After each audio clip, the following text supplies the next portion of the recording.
Oh, maybe not. Um, okay, let's go. Hello and welcome to the podcast.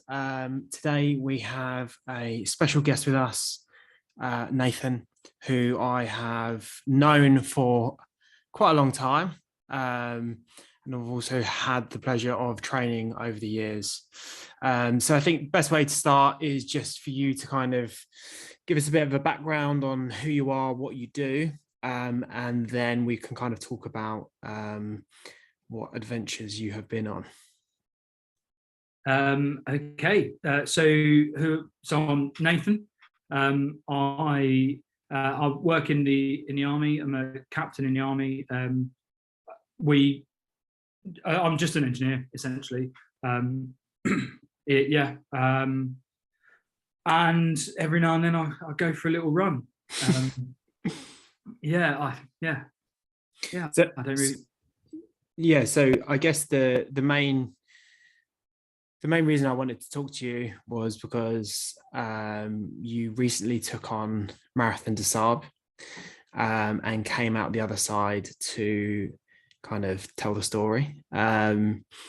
First of all, can you give us an idea of what Marathon Des Sables is for those who don't know? Yeah, so it's not quite. It's not just a marathon.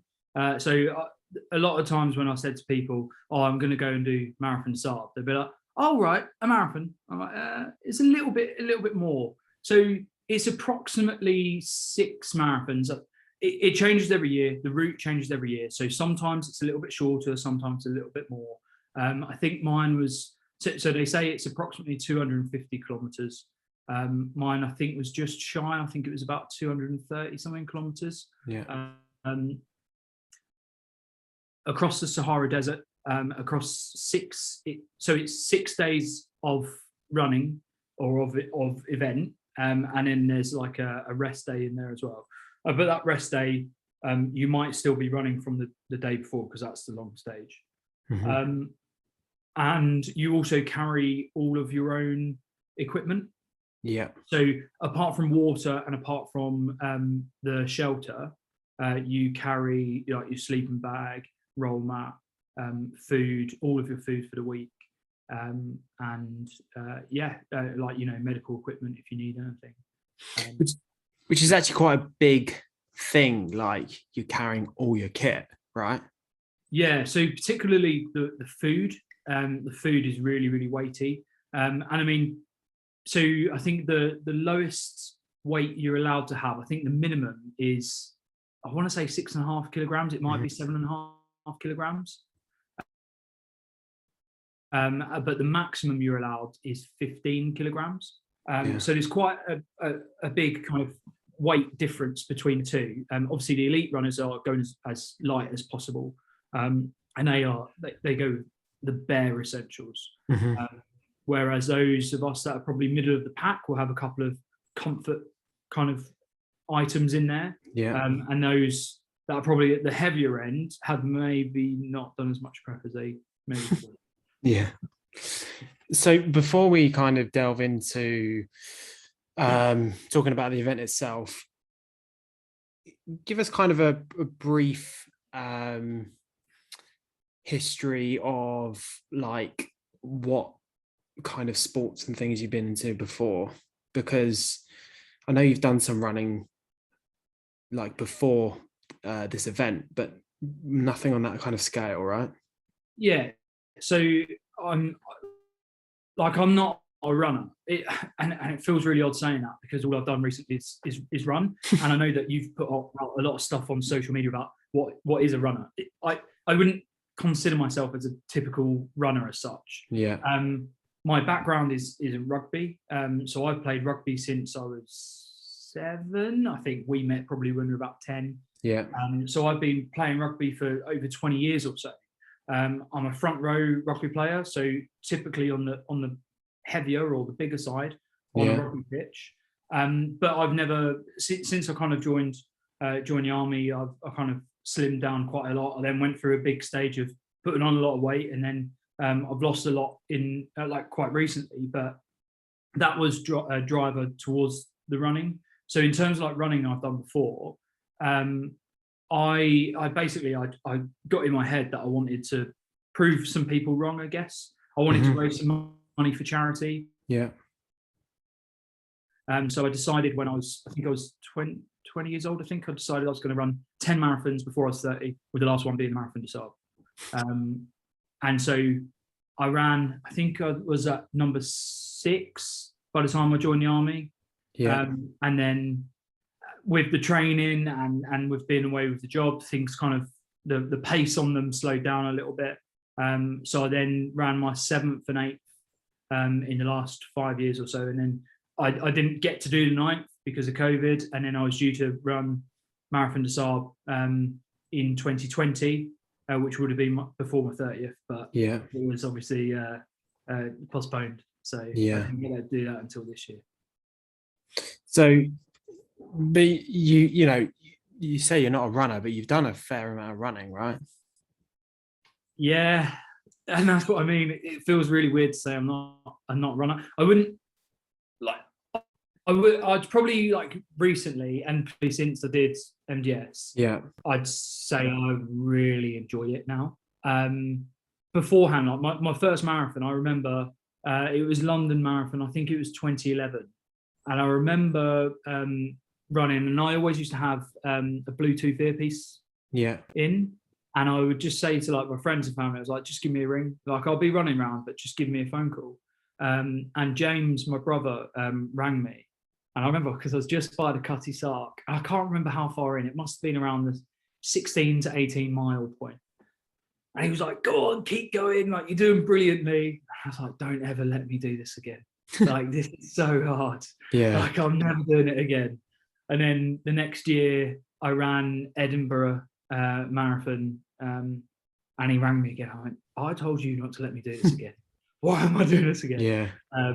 So it wasn't ever that I enjoyed it. And that was probably why I started doing it, actually, because I didn't want to be someone that asked people to give money for something I would really, really enjoy doing.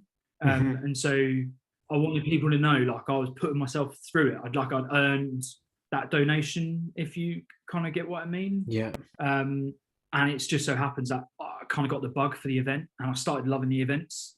Like Rome Marathon was my 3rd. I loved it. I absolutely loved it. I'd go back and do that in a heartbeat. Really? Amazing. Yeah, it was so good. But it was like the event, the build up, and so I'd never really gone out training as such. I've not really done much training probably up until Berlin Marathon, which was probably around the time I started talking to you about it. So were you going into these events just off the back of not having done much running? Yeah, I was going off the back of like training for rugby. So just kind of, that's probably why you didn't like them that much. Probably. And do you know what it was like when I was running Rome? I remember, so I'd played rugby the week before. I'd hurt my ankle. I'd had some like ankle issues like through rugby and that, and I just taped the ankle up. And I was like, just go and enjoy it, because I love Rome anyway. I think it's a beautiful city, and I just said to myself, just go and enjoy it. So I went really slow. Like on the others, I think you have that bit of I can go really quick here, and I just went out the blocks way too quickly. And in Rome, I just stayed like really far back, and I went, quite enjoying this, and I was just soaking it all in, and it was just amazing. And it was probably got to about the halfway point. I went, I'm feeling really, really good. Like I'm feeling way better than I used to. And then I pushed on a little bit more, and I ended up, that was my first sub 4 hour, and I was over the moon with it. So really enjoyed it. But then as soon as I got back from there, I went straight on exercise with the military. And then on the Saturday, I played rugby for Gravesend, our home team. In National 3. So I was still very much a rugby player. And so you go and do a couple of marathons with no training. Mm. You then train for Berlin. Yeah, yeah. So I trained a lot more for Berlin. Still looking back now, still not the right training maybe. Yeah. But a lot of that was about getting my ankle into the right position, and also with an eye on MDS and how I was going to prep for that. But it was all about finishing it. Yeah. So at what point did MDS become a, because you must have set this goal of having MDS pretty early on, right? Yeah. So as I say, like I think it was about, I think it was when I was about 20. Yeah. So a good, 12, or no, coming up to 12 years ago, probably. Yeah. I decided it was going to be something I wanted to do. Yeah. And at what point did you enter it? So I entered in 2019. Okay. Yeah. So I always knew it was going to be my 10th. Like it was good. Well, I wanted it to be my 10th marathon, and I promised my mum it would be my last. Whether that bit's true or not. Yeah, I might break that promise. Yeah, not intentionally. I just didn't think I'd enjoy it this much.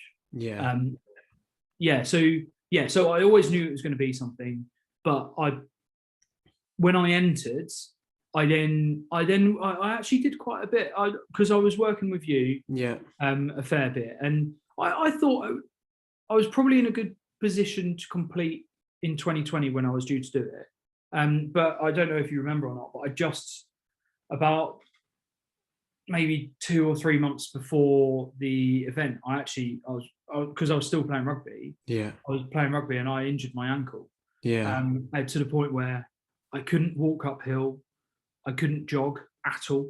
I was in a really, really bad place, and we worked quite a lot on the strengthening. Yeah. That was a big game changer for me. What, the strength work? Yeah. In what sense? I'd never done it before. Okay. So I'd never done it before. I'd never really thought about needing to do it. But whenever you spoke to me about it, and whenever I kind of, you do your own research as well, it just makes sense, doesn't it? Like, if you're going to be on your feet that long, you probably need that to be quite strong. Yeah. And particularly with the ankle, like that really scared me when I got injured there. It really worried me that I wasn't going to be able to do it. But I think even in that short amount of time, those 2-3 months, I got to a position, I think, that I would have been able to complete MDS, whether it was just walking or whether it was a bit of a jog. Yeah, I think I would have, but then obviously postponed anyway. So you were like in the same position as a lot of like London marathoners, right? Where you had this event which was on, then off, then you had to wait a year, and then it took a while for you to actually be able to do it. Right? It was what, delayed 3 times, 4 times? So mine was delayed 3 times. So I went April to October, delayed again, October to April to October. And so I then deferred the last one. So I think I had 3 delays. And then I made the decision to go for this April rather than last October. Yeah. Which was probably a good decision based on how bad the conditions were in that October, right? Yeah, I think they were really tough conditions. Really tough conditions. I think they had a few issues with like food poisoning and maybe a bit of sickness around the camp. So a bit of luck that it was the right decision. Yeah. I obviously couldn't have predicted that, but I certainly looked at it. I was just moving into a new job as well. And so I wanted time to go into my job properly, and then do a bit of training. But I also looked at it and just thought, I just think it's going to be hotter. And it turned out to be like exceptionally hot compared to previous years. I was quite happy with that. I think I don't know the exact stats, but it was over 50%, I think, that didn't complete, and that's really rare. So for context, with most of these kind of bigger races, they'll have a significant amount of people that drop out, but not like on the 50% board, because Marathon des Sables in particular is pretty expensive to do as an event itself. Then if you think about raising money, so the race organizers wouldn't want an event where you'd have to pay so much to be potentially have 50% of the field drop out. And I know that in that October, where it was particularly hot, there was a lot of trouble with dehydration. I think one person died, didn't they? Yeah, one did, yeah. So that obviously kind of goes to show how tough that race can be. I mean, you are running across a desert and doing multiple marathons. So if it's not already tough, on the physical side, then adding the heat in to an extreme would have made it even more difficult. Yeah, and I think the other side to it as well, and I wouldn't put any blame on the participants and whatnot, but I know, having had it deferred so many times, I know how difficult that motivation was. Yeah, that motivation to like get myself into a good position, and then right, postponed. Okay, get myself into a good, like, pick myself up sort of thing. Yeah, of that high of I'm just about to go. Oh, it's not happening. And then to go, right, well, when's it going to happen? And then with the whole like outlook of like COVID when it was happening, and it's like, is it ever going to end? And just going, and I remember that, like, the second time it's postponed, I would not have been in a good position, because I was looking around, looking at that race and going, it's not going on. So why would I put all of this effort in to be like in such a fit position for it then to be deferred again? Yeah. And I found it really difficult to build my motivation to train for it. Like for those ones that I ended up not doing anyway because it's deferred. And I'm not saying that people did the same, but if people were similar to me, I think they probably agree that it was they found that difficult. Yeah. I mean, because I work closely with some charities that are linked to London Marathon, and I think you're seeing the same thing there. You're seeing people that have trained, it's been cancelled, trained, it's been pushed back and then deferred, and it's just, when you're in that stuff, like, it takes a lot of effort and a lot of time to train for these events. So to have that, and especially for something like Marathon des Sables, where you are, it's an extremely physical event, you are going to need to put a lot of effort and time, and so to have that taken away and then have to do it again must have been really tough. Yeah, definitely. So tell me about your training for the last time. How did you? So I was fairly confident it was going to happen by this point.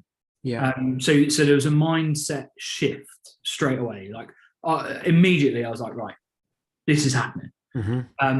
Especially because the October edition went ahead. Yeah. So October happened, and I was like, right, this is opening up now. We're in a pretty good place. I think in that January, I think we went into another brief lockdown. So it was a bit like, oh, maybe it won't. But I'd already had in my head that it was going to happen, like it was going ahead. And so my motivation was a lot easier, or it was certainly there. And in terms of what I actually did, so I was following your guidance at the time. We had a little program going on, and a lot of it was based around like time out on my feet. Essentially, it was time out on my feet and time carrying that weight. Yeah. So I think I went I went into the whole race hoping I'd have my pack. I think I wanted it under 7.5 kilos, maybe under 8. So I think the minimum was like 6.5, I think. Yeah. And then when you add the water on top of that and stuff like that, obviously it's a lot heavier. Yeah. Like 3 kilos heavier. So I trained with 10 kilos. I think that's right. Yeah, I'm pretty sure that was. Yeah, I think I trained with 10 kilos for runs. So anytime I went out for a run, pretty much I'd have 10 kilos on my back every time, which meant I was testing the equipment, and one of my backpacks actually snapped during one of the runs, didn't it? I don't know if you remember. So it was good to know that, because that would have happened early days in the race if that hadn't happened there. Yeah. So I was testing my equipment, testing my kit, going out. I think I had, essentially, it was like 2 like 40-minute runs ish, all like nasal breathing. Mm-hmm. And all of it was just breathing through my nose at that kind of pace. Then I think I had an hour and a half run in there, and then on the weekends I was up to 3 hours. I think I was running. Yeah. So for me, that was roughly 30 kilometers with that weight and whatnot. But yeah, so it was about that. It was just a steady increase of distance, but via doing it through a timed method. It was never go and do 5K, go and do 10K, go and do. It was always like run for 45 minutes, run for an hour, or 45 to an hour, whatever. And I can't remember exactly, but I think we'd stopped doing a lot of the strength work by then. I think there might have been a couple of days which was do some like body weight strength exercises, I think, after a run. Yeah. Something like that. I think that's what we were on. Yeah. So that's kind of what I did. I think I had like quite a long time of doing that as well, and I stayed pretty committed to it. I say a long time for me, mm-hmm. going off the back of not really training for many before. Yeah. So I think for the April run, I started like real proper out there running specifically for that, like 3 to 4 times a week. Sorry. I think I started at the beginning of December. So I stopped playing rugby, cut the rugby out. I mean, it didn't help that I just had a concussion from it as well. So I was like, right, I'll stay away from that. So I'd stopped playing rugby. I was concentrating purely on the running, but I was also doing my my work like sessions as well. So we do physical activity as part of work. Yeah. So I was going and doing them sessions, and particularly on a Monday, I'd drive down, get to work, and then we'd go out for we call it a loaded march. So it's like packed full of kit. Yeah. And you're either walking or jogging for a set amount of time, sort of thing. So we do about an hour to an hour and a half of carrying about up to 25 kilograms. Some weeks it would be like 10, and we'd like slowly build up to about 25 kilograms, running, jogging, doing some exercise and stuff like that. So I had that as well, which obviously built that strength in, but we worked that into the program quite well. So I was probably exercising, I don't know, 4 to 5 times a week, on my feet, just purely lower limb, pretty much. Yeah. Because I think that was quite something that when we originally put the plan in place, there were quite a few considerations. Number one was, so you're driving like 6 hours on a Monday, 6 hours back on a Friday, right? Yeah, about that. So we pretty much knew that a Monday morning, or a Monday full stop was out, because you were driving 6 hours, you then had your march, you then had a full-on day at work, and your days are pretty hectic, right? Yeah, they can be. Yeah, I mean, I try not to go on about it because everyone's busy, right? Yeah. But yeah, they can be pretty long, and I guess they probably feel even longer when I leave at like 3:30 in the morning, get down there to work, and then I'm sure plenty of people work longer or harder than me, but I found it hard, pretty tough. Yeah. But it did mean that, like, so Mondays were out. Yeah. Fridays were pretty much out because you're working and driving. Mm-hmm. And we also had to make sure that you had some time at home on a Saturday, Sunday, and you weren't just like running around the whole time, right? So yeah, so I think we pretty much said Saturday, that was gone. Yeah. So actually, like, when you begin to put it into that, it doesn't leave you a huge amount of time, does it? No. And so I think I did a lot of mine early morning. Mm-hmm. So like 5-ish in the morning, get up, go for the run. If I was feeling particularly, fatigued or lethargic, maybe 6. And I'd get out. Normally, I'd take the dog with me as well. So because she always needs to get out for a bit of exercise as well. So if it was like the 45-minute to an hour runs, it would be pre-work. So before work, I'd then go in. As I say, like Tuesday and Thursday, I have PT sessions as well. So so exercise with everyone else. And then the Wednesday afternoon is one where I think I used. So Wednesday afternoon, we normally have like a sport afternoon sort of thing. Yeah. So we have time to go and, develop ourselves in the teamwork kind of area, but also physically. So typically I'd use that to go for the like slightly longer midweek sessions. Yeah. That I think was like the 1.5 to 2 hour sessions. Yeah. And I'd always, and this is the other thing with all of my training, it was all off-road. Yeah. And that was a key part of the training, was having it off-road. So naturally slower, but actually it was so good. Yeah. So it was tough, but you just, when you've got something big like that, you have to find time, don't you? Yeah. So leading into the event, how were you feeling physically? Like, did you feel prepared? Did you, what were your kind of thoughts going into it? Yeah, so physically, I was fully confident. Like, I was absolutely confident I could complete that race. Like, physically, I knew I was fit enough to do it. Okay, that's good. Yeah. Yeah. And what about mentally? I was really ready. I was really, really ready. Obviously, before anything big like that, you're going to have doubts. You're going to have things that you're not sure about, not worried about, or are worried about, rather. And a lot of it is like that fear of the unknown. Like, I just didn't know what it was going to be. Yeah. I've never been in that kind of heat and had to run that far and then do it back to back to back. So you sort of don't know. Like, I gained an awful lot of confidence knowing that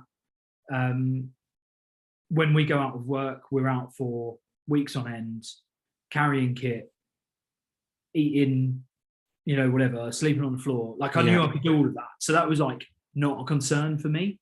Yeah.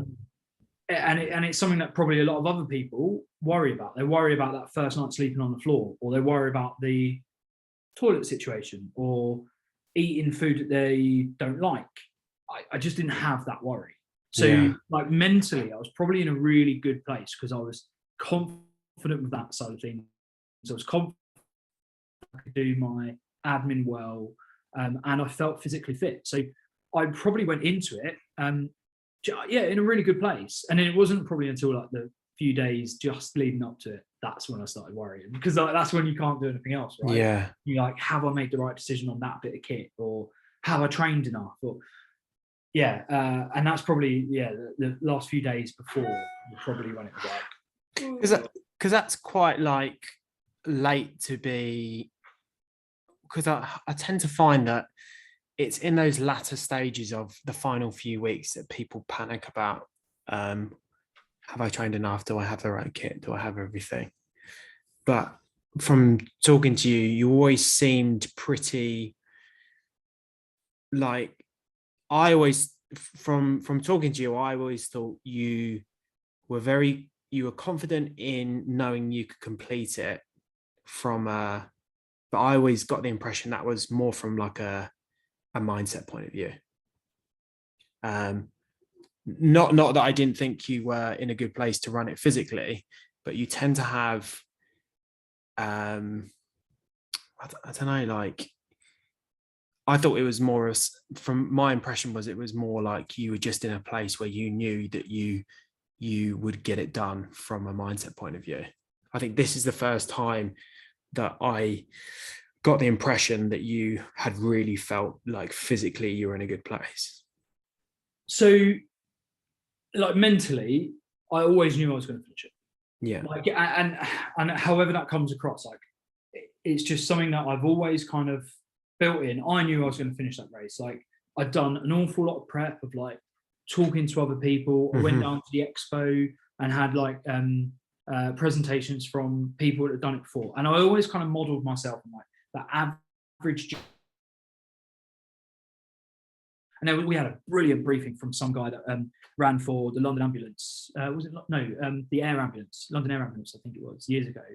And I thought his presentation was excellent. And everything that he recommended, I did. Right. I was so mentally, I was there. I was, yeah, absolutely. I was ready. Physically, I could always have been fitter. Always. Like, but the difference was I wasn't going to be in the top 3. Like, I wasn't going to be in the top 100. Yeah. If I had injured myself during the first day, I would have finished it by walking. Yeah. And so like, I wasn't as concerned physically. Maybe I should have been. I wasn't as concerned physically because I knew that mentally I think. Yeah. Yeah. I mean, I certainly wasn't prepped properly in terms of fueling myself, nutrition, dealing with the heat. I certainly wasn't prepped enough for that, and I found that out on day 1. Yeah. So, so this, I mean, brings us nicely into talking about the experience itself, right? Take us through the days. So when you get there, your first day, you go on these like, so you arrive at the airport. Everyone's you don't know who anyone is, unless you've signed up with people or spoken to people on the Facebook group. I went not knowing anyone. My dad dropped me off in the morning, so I travelled down like a day before. My dad dropped me off at the crack of dawn at the airport.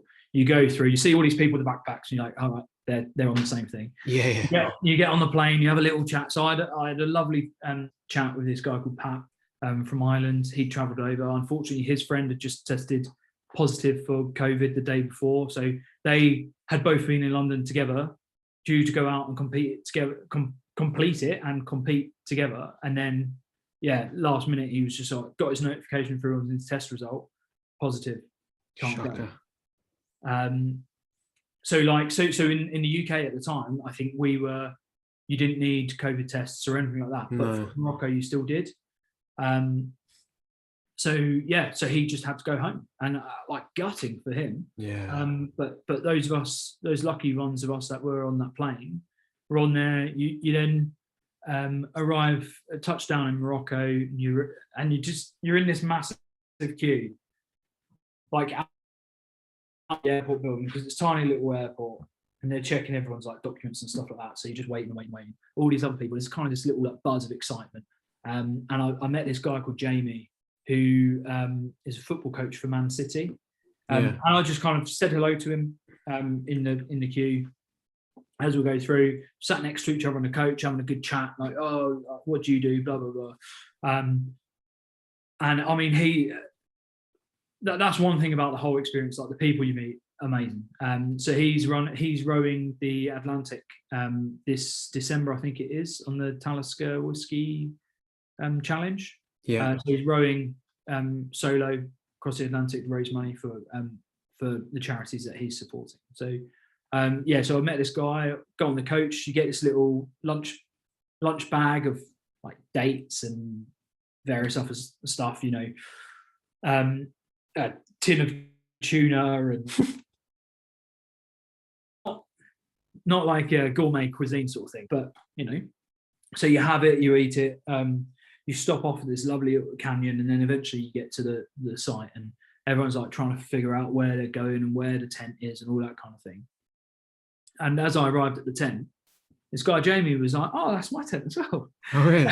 So we actually were in the same tent together as well. So that was really nice, because it felt like it was a bit of a friendly face. And I'd known him for about 2 hours. and then everyone else starts arriving at the tent as well. And so you can before you get there, the organisers, so the UK organisers ask like if there's anyone in the tent, anyone that you want to share a tent with. So you put in all your requests and blah blah blah. Like I didn't know anyone going out there, so I was like, just put me in with whoever. Yeah, like I don't mind. Part of the reason for doing it was the experience of meeting new people, right? Mm-hmm. So we got to this tent, and I'd already, because I'd been on that page for like 2 years, I already sort of knew who they put together. So they kind of tried to look for similar people that are in like the similar boat. So my tent, I think the youngest was 24, I think. I was the oldest at 31.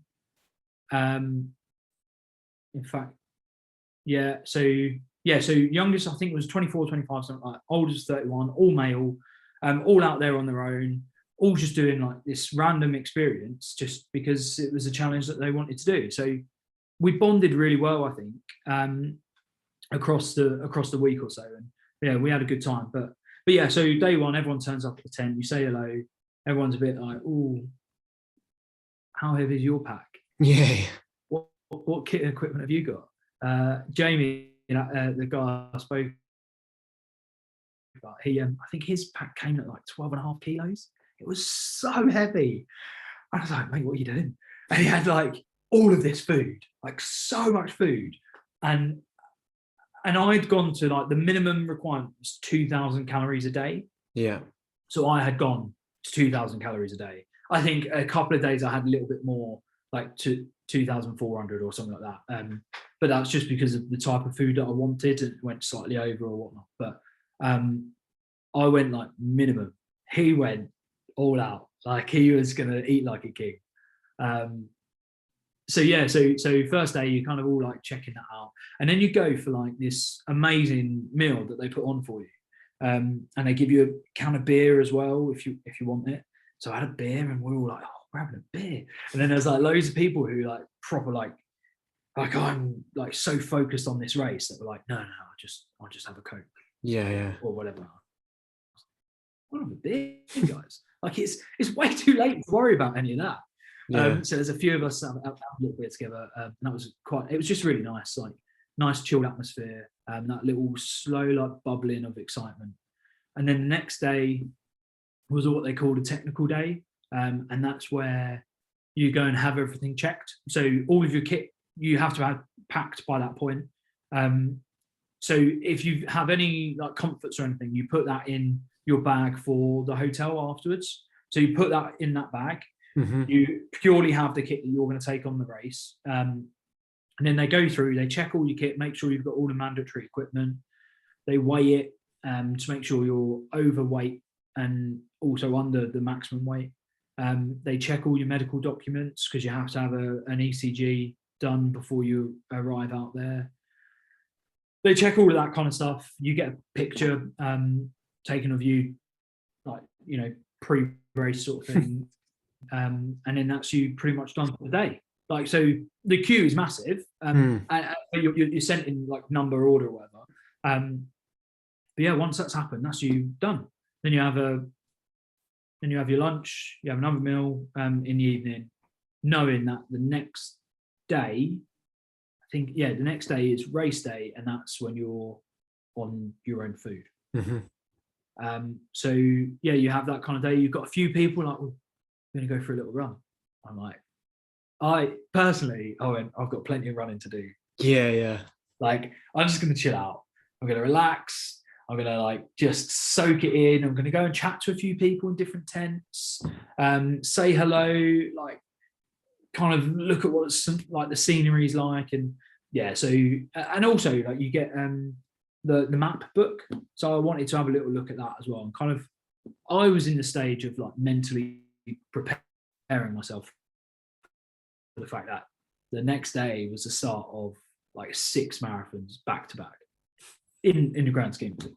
Yeah. So so you do that, and then obviously like so race day 1, they ease you into it, like really ease you into it. So I think you start think we got to the start like 9 o'clock, I think. Yeah. So you get to the start line, you've all had your breakfast. All the Berbers come around and start taking down your, they call them bivouacs. So there's basically like a big tent. Yeah. It's like a big black sheet, like a wall kind of material. Mm-hmm.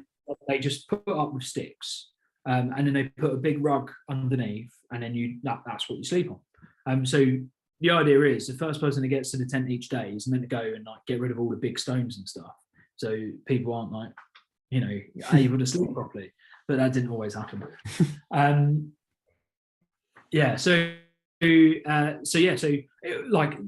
The wind was horrendous, so we had to drop one side of the bivouac each day and that kind of thing. So you kind of you test and adjust for what works best for your tent, sort of thing. Yeah. But yeah, so race day one, you go along, you've had a lovely breakfast because, you know, you can, not a lot of time pressure because everyone's up fairly early. And then, yeah, some people had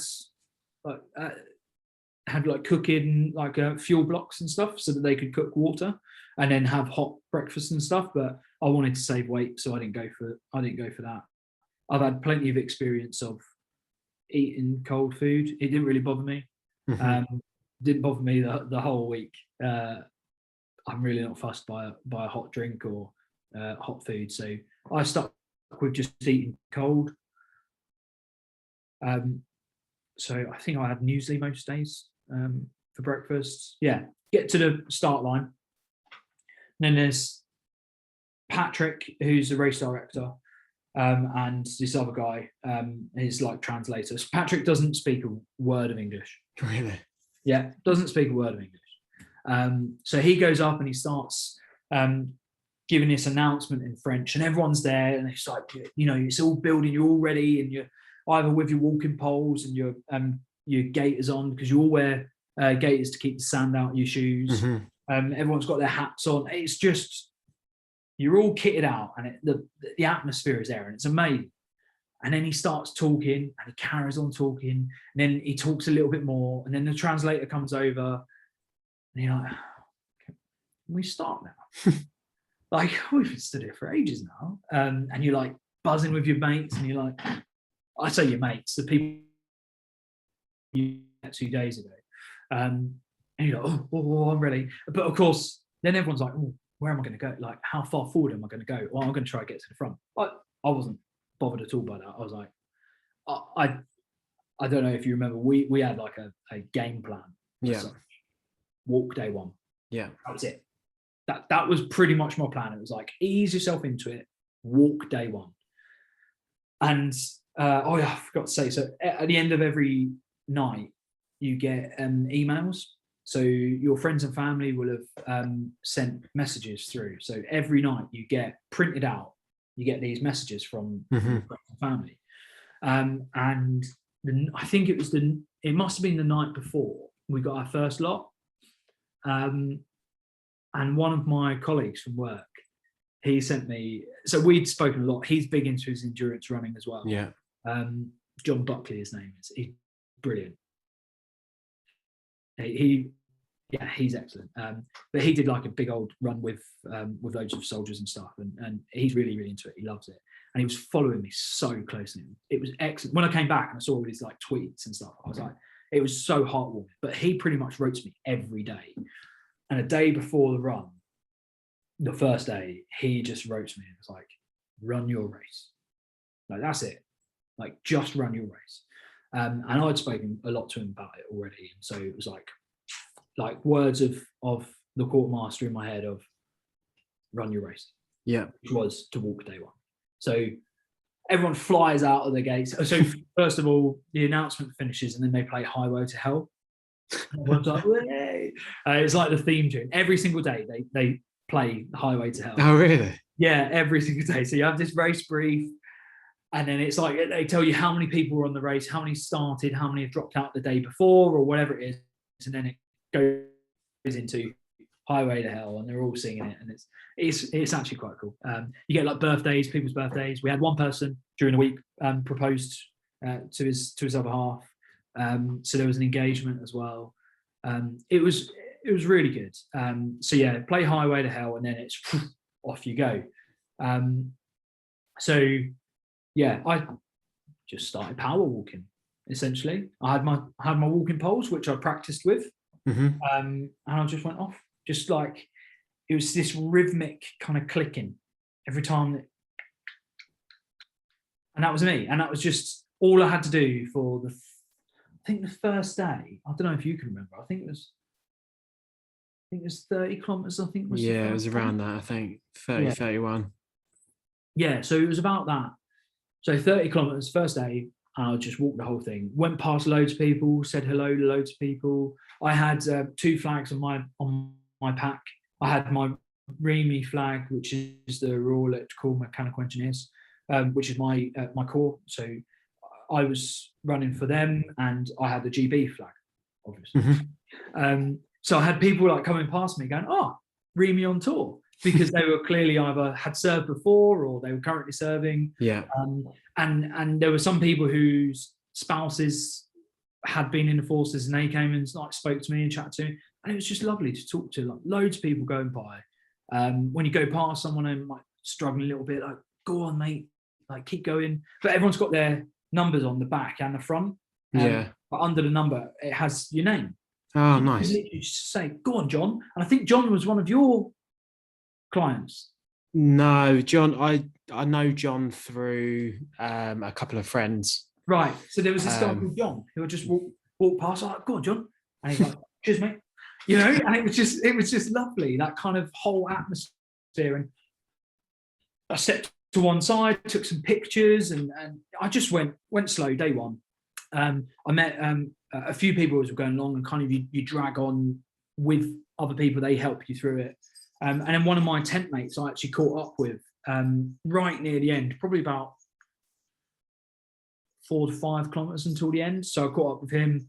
We had a good little chat, and then carried on going. And then right when I got to the end, so you've done the 30 kilometers throughout the day. It was hot. Like I just wasn't used to it. I got sort of past that finish line, and you go and you get a sweet tea, like a Moroccan tea, and you have that, and that's nice. And then you go through a little like marquee type thing, and you collect your bottles of water ready for the tent, because then you get given all of your. So at every checkpoint, which is roughly every 10k, you get some water, depending on how you decided you're rationed for that. Most of the time, it was 3 liters.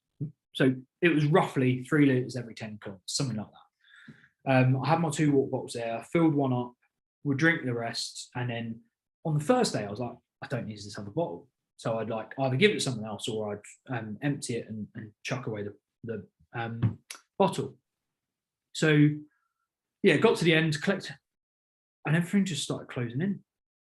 And I was just started powering down, and I was, what is going on? And I couldn't make a decision. I felt horrendous. And I honestly didn't know what to do. So my first instinct was just get to the tent. So I started feeling like really nauseous. I just felt horrendous. Like people would say stuff to me. I like looked at them, I was like, yeah. Because I didn't want to talk too much, because I felt like it was going to go wrong for me. I thought I was going to vomit or something like that. I felt horrendous. And I dragged I think you get 6 liters. No, 6. Yeah, 6 liters, I think you get of water. So I'm carrying an extra 6 kilos now after just doing 30 kilometers to my tent, which is another probably kilometer away. Probably isn't. It's probably a lot less, but it felt like a lot more than a kilometer. And I'm carrying it along, and I was just like head down, just keep going. Got to the tent, put all my stuff down, and it's one time I did something that I said I wasn't going to do, and I lay down straight away in the tent. I was like, I couldn't talk to anyone. I was like, yeah, like done. And I just lay down. I was like, I feel horrendous. I got the pack off and all of that. And I'd always said to myself beforehand, I was like, before you lie down, before you take a rest, get your admin done. So get myself ready for the next day, essentially, because then I can just relax. Yeah. sleep if I need to, or do whatever. And I just crashed, and I just went and I lay down. Honestly, I felt awful. And after about a minute or two, I kind of started to feel a bit better. And there was a guy in the tent called Rob. He's like this amazing like runner who goes and finds all like the fastest known times. Yeah. So he's doing one very soon, actually. I think he's looking for a good weather period where he's going to run the Pennine Way.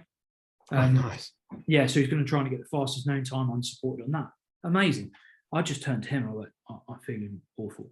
He went, you all right? I was like, no. Like, I feel bad. Do you need me to go get a medic? No, I'll be fine. I was like, right, snap out of it, get a grip.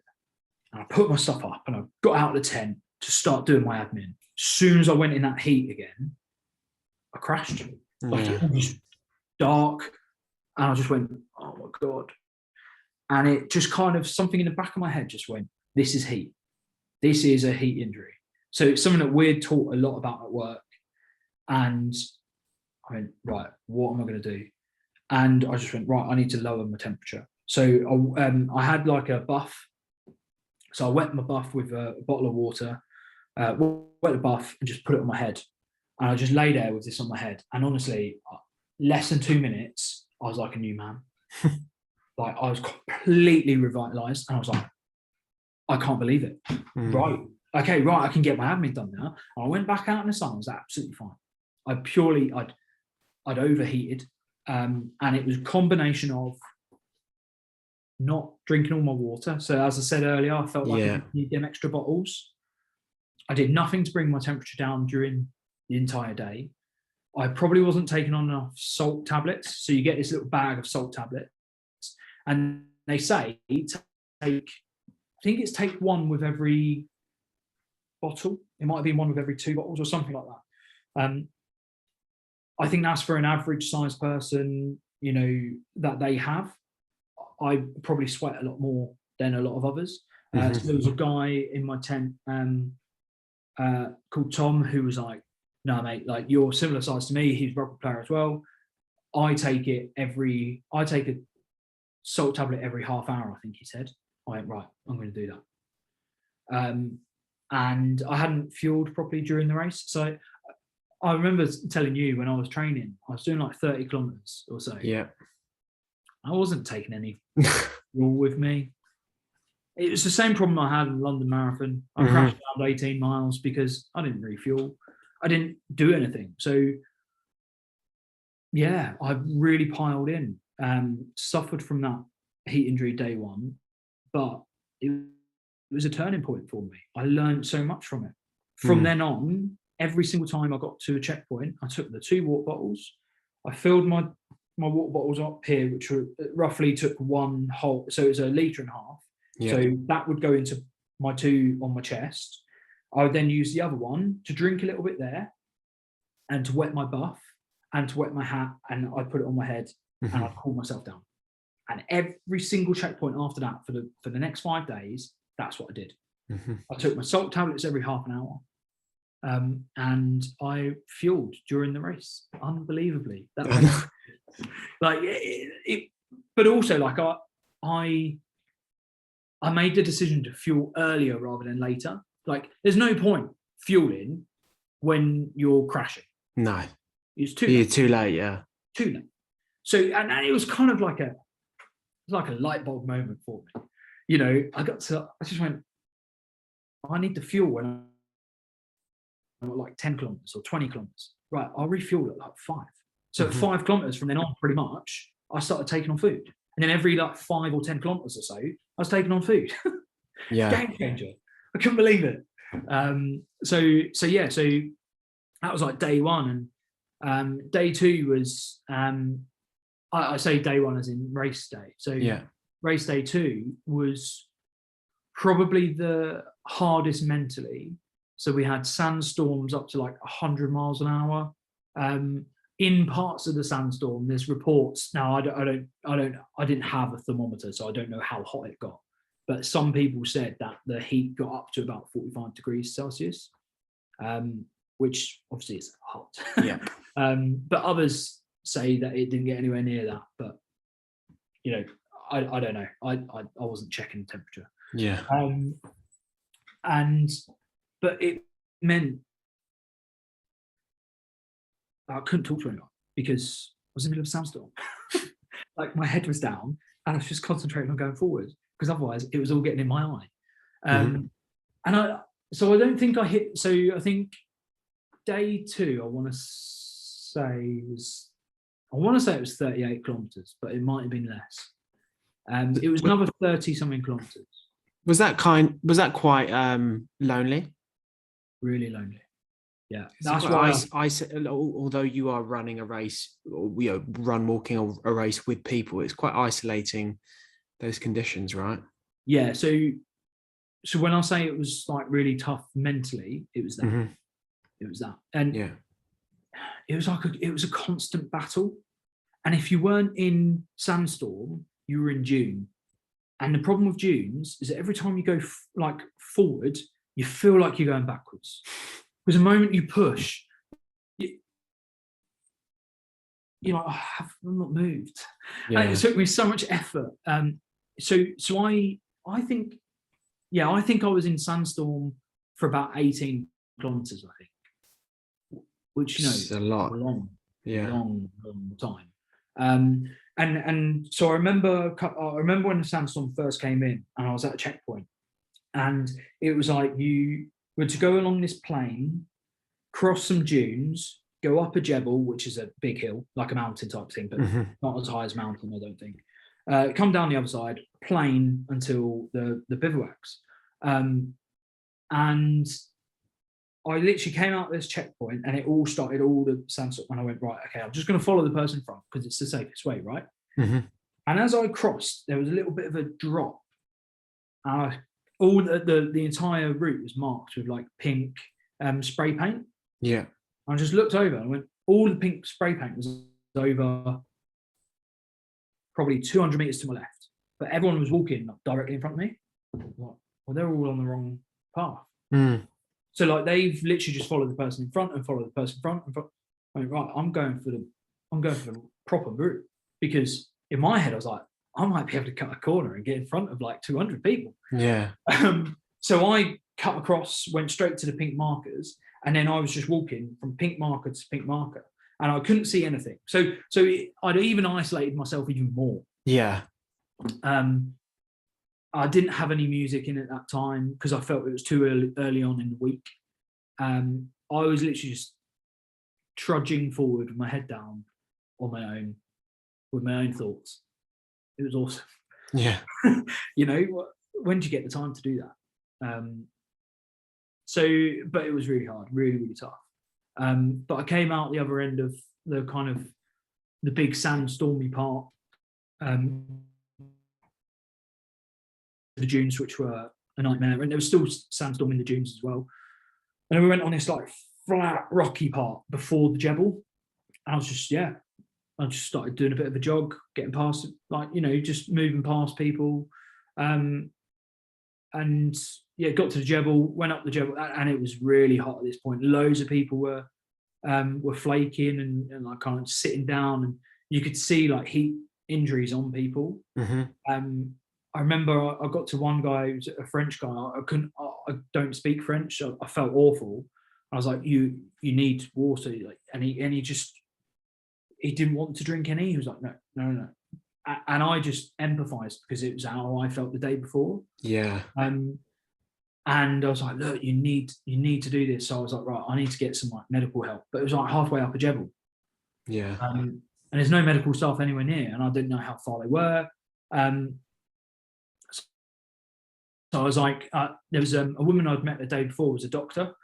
She was British, but she now lived in Chamonix. And she just came up just after me. And I was like, can you, you're a doctor, you speak French, can you make sure he's all right? She's like, yeah. So I'm like standing there, like, I am no use whatsoever. I'm going to go, and if I find someone that like works for them, I'll let them know to come down. She went, yeah, brilliant, go on. So off I went, and I felt bad because she, living in Chamonix, like hills, she's in her element. Yeah. She was awesome on them. But But yeah, he was fine in the end.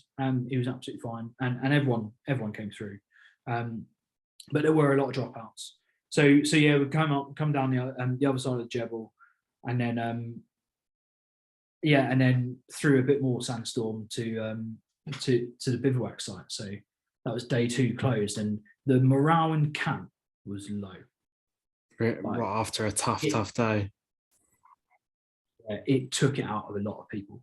Now, those people that were exceptionally quick, they were okay because they'd missed most of the sandstorm. Yeah. It started after they'd finished, pretty much.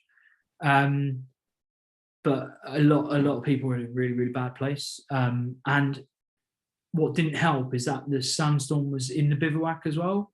So we were just covered in sand. So we were lying there just getting covered in sand. That night I wore my sunglasses just to keep sand out of my eyes because it was just constant. Yeah.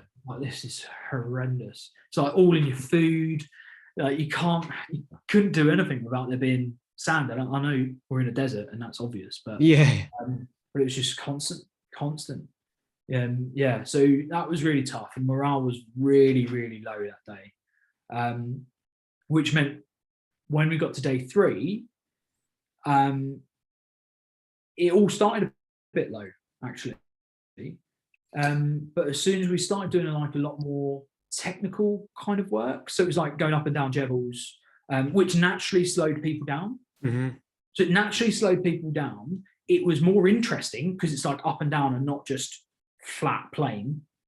And so actually everyone's morale increased, and we went on this one Jebel, which just gave the most amazing scenery, and everyone was buzzing at that point. They were actually, I really enjoyed today, and a lot of people running a lot more, and I started to get a good little jog on. I was really enjoying the rockiness and the technical. I call it technical because it's looking at where your feet are going. There's a lot more of you working it out rather than just one foot in front of the other. And I really, really enjoyed it. I took the chance to take time out and get photos and take photos and stuff like that. I even saw a rainbow in the desert. Who gets to do that? It was amazing. Mad. Absolutely incredible. It really, really was. So day 3 was, I think everyone's morale went straight through the roof again. I really enjoyed it. It was still tough. I think that was 32 kilometers that day. So I think we went 30, 38, 32. I think it was something along them lines anyway. So, it's still a long way. But it was really enjoyable, I think. There were still times I say it was really enjoyable. And I know for a fact there were times I was still trudging, just saying to myself, just keep going. Because it was still really tough. But at the end of it, everyone was like, that was amazing. Did you see the view? Did you, and that was really positive, I think. So would you say that the mood in camp that night was a lot more, a lot happier, a lot. Yeah. Especially because the wind had dropped. So it was kind of we're out of the sandstorm a little bit as well. So everyone's morale was no more wind. It was still a little bit, but definitely morale was so much higher. And every night there was there'd be a bonfire sort of thing in the middle of the camp. Normally the Berbers would be the ones to it, but that night in particular, I think a lot more people went over to it to kind of engage in a kind of community atmosphere of we've had a good day. And then there's also that anxiety, I guess, or the foreboding of the next day, because the next day, race day 4, was the long day. Now the long day is infamous amongst anyone that's involved in MDS or has been in the past. And it's always quite an ominous thing that people are looking forward to because they don't know how they're going to cope. You've just done 95 odd kilometers or whatever it is, and suddenly you're looking at nearly doubling that in one day. So so yeah, that kind of brought us into that day, and we're still getting all of these emails as well. So you get the paper that everyone's still coming around, and you're getting these amazing messages from friends and family. John Buckley had continued to send me messages, which was amazing, and like my other half Emma was sending me stuff. My mum and dad, yeah, it was mega. It was really, really good. And then it comes on to like the long day, and So there was a guy in the tent next to me called Andrew. He's a colonel in the army. He was meant to do it at the same time. I was originally meant to do it as well. I'd seen him throughout the previous 3 days. We'd had like good little chats on the go, and I'd spoken to him the night before, and he went, "Yeah, so I'm just gonna go 5 kilometers an hour from the beginning, see how I am. I think that's about right." And I'd kind of looked at my times, and I went, "Yeah, that's probably about right. I think I could do that. I think that's about, yeah." Because I was going at about, I think I was doing about 6 kilometers an hour, I think, overall. No, it must have been a lot slower than that. No, I think you were 6 to 7, weren't you? Yeah, I would have been something like that. Between 6 and 7, I think. Maybe even 8. No, it might even been a lot slower than that. You know, I think it was. Yeah, because I mean, I normally run 6 kilometers an hour when I'm on a steady state run, and a lot of it I was walking. So yeah, I was a lot slower anyway. What did I do? Yeah, probably towards 8 or 9 kilometers an hour. Sorry. I'm talking minutes per kilometre there. Yeah. 8 or 9 minutes per kilometre, I think. Maybe 10. I think 10 was probably what I was aiming for. So 5 kilometres an hour, yeah, that's about right, isn't it? Yeah. So 5 kilometres an hour would have been me going just slower than the 10 minute per kilometre, that pace that I was sort of at the time. So so 6 kilometres an hour. I was right. It was about about your average. Yeah, so I think I was about that, and I went, yeah, do you know what? 5 kilometers an hour for a long, long day, that's right for me. I'm going to go. So we turn up at the start, we get the briefing, play Highway to Hell, looking around, and I'm going, where is he? Where is he? Because he's got a big team. Yeah, they're all walking. They were all doing it for Walking for the Wounded, or Walking with the Wounded. Sorry. So like they all had these t-shirts on, all the same. Where are they? And it's not like this is a massive cohort of people. No. You're probably all in like a pen of about 20 meters by 20 meters. Maybe a bit more, but like it's really small. And I was like, where are they? And I couldn't find them. I went, right, simple, easy way to solve this. I'll just go at the very, very back, and I'll just walk past everyone. Because if I go at slightly more than 5 kilometers an hour, I'll go past him, and it's not going to take me very long, is it? No. And then I can latch onto him and continue. I have no idea how it took me so long to catch up. So there was a guy crossing. There's a guy doing the whole thing barefoot.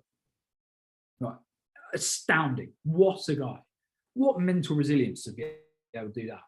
And I crossed the start line of the long day with him. So he's got no shoes on. He's just got his tape on his feet, like hobbling. And I crossed the start line with him. So I was at the very, very back. Yeah. I'm walking up. I'm going. I think I was going about 6 kilometers an hour. I didn't catch this guy until about 25 kilometers. How? We started like within 2 minutes of each other. Yeah. How? And I was like, as I went past him, about 20, I think it was about 25, maybe 30 kilometers. I went, you have not been going 5 kilometers an hour. And he went, yeah, I have. I was like, you can't have. Because I've been going 6 and I just caught you. And he went, no, I've been going. And he was adamant. I was like, okay, I must be wrong. I must have been going a lot slower. I was like, oh, fair enough. But do you know what? Like, that paid dividends for me. Going that slow. So I'd had a really good time with one of my other tent mates, and we'd kind of spent a long time together, and just, you know, we're doing like stupid stuff like running down the sand dunes and stuff like that, and just enjoying it. Like I'm really embracing the whole race. So that guy Pat, I said I was sat next to on the plane. His mate was there, so I'd met his mate there as well.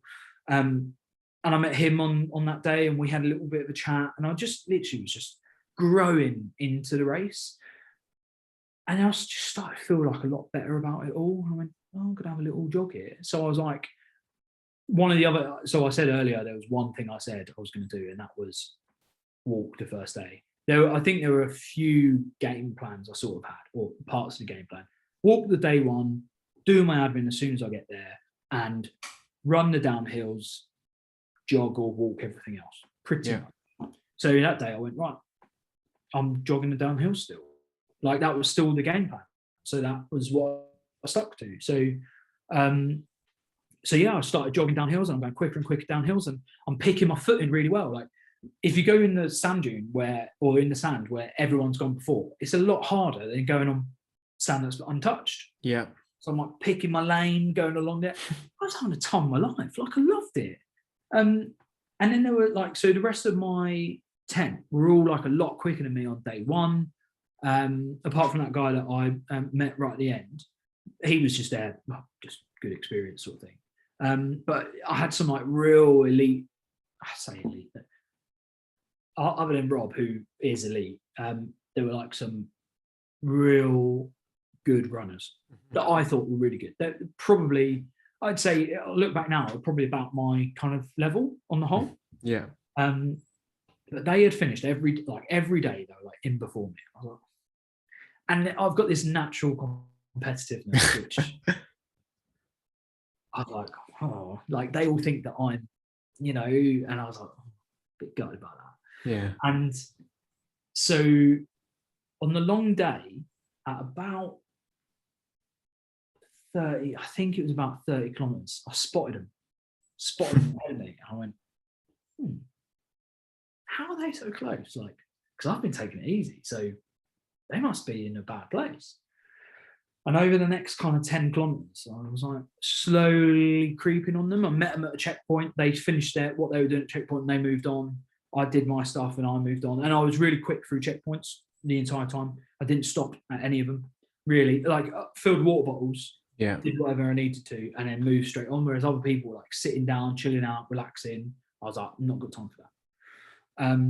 I just wanted to press on. So yeah, it must have been about 48 kilometers, in fact. It was at a checkpoint at 48 kilometers. I caught them and overtook them. And I went, I'm feeling really good. Yeah. Which is mad. 48 kilometers. I'd never run or done an endurance event that far before. Well, 48 kilometers on day 4, right? It's not just right. Yeah. I mean, we're probably over 150 kilometers in 4 days by this point. Carrying my own kit. Yeah. Sleeping on a rocky floor. It's not as if I was getting a good recovery every day. I felt amazing. Genuinely. And at the 48 kilometer point, they put a lot more, the organization put a lot more on. So you got sweet tea there, chairs were there, like deck chair type things. I think they had a little fire and stuff like that. So that was all there. And that Dr. Lucy that I said to you about earlier, she was there, and she was in the hurt locker. And she turned to me and went, okay, I'm really struggling. Can I come with you? Like, yeah, sure, come along. And so her other half was in the military, and so a lot of when I was saying stuff, she was like, all right, I know what you're talking about. And so we kind of had that in common. And my other half's a doctor, not medical doctor, but she works in medical school. And so a lot of what she was talking about, I felt like I could relate to, because I've spoken a lot to Emma about it. And so we had a good little chat. And what I hadn't told anyone up to that point was that when I got to, I think, the 40 kilometer mark, I started to feel really, really good. And I still felt really good. And I could still see other people starting to drain a little bit. And my competitiveness kind of got to me a little bit. And in my head, I went, before the end of this race, today, like on that long day, I'm going to overtake 100 people. And I went, right, that's my aim. So what I'd done is I turned that, 46 kilometers or so left. I turned that into an 80-meter race, but just lots of them, because it was always just in front. So like mentally, I could keep going because it's just that one in front. And that's literally just all I did. So I'd counted down this entire way.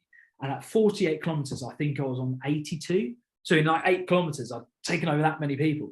And I wasn't counting checkpoints, because I was going past loads of people at a checkpoint. That was unbelievable, because they're all like chilling out and relaxing. And that's cool. That was their race. But in my head, I was like, I'm doing 100 before the end. And at 48 kilometers, I was at 82 people.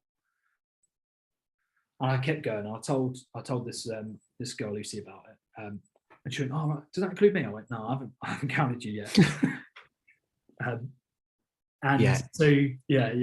So then I kept going, and I got to 100. I went, "Oh, I've got to 100. I'll keep counting."